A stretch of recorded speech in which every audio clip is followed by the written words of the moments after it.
পাট নিয়ে বেহানা যাচ্ছি ভাই এই যে এরকম যে পাট জাগ দিচ্ছেন, তো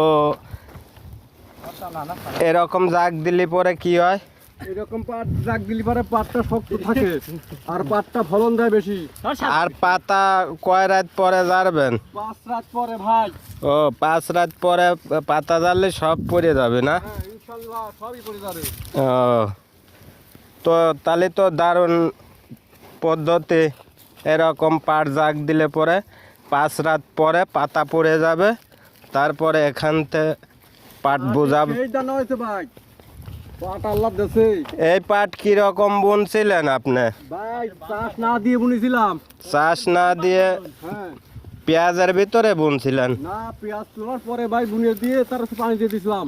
ও খুব সুন্দর চাষ পদ্ধতি। তো বন্ধুরা, চাইলে আপনারা এরকম চাষ পদ্ধতিতে পাট চাষ করতে পারেন। পেঁয়াজ তুলে চাষ না করেই পাটের বিচি বুনে সেচ দিছিল। খুব সুন্দর পাট হয়েছে, দেখেন অনেক বড় বড় পাট হয়েছে। 9 মণ পড়তে পাট হবে ভাই।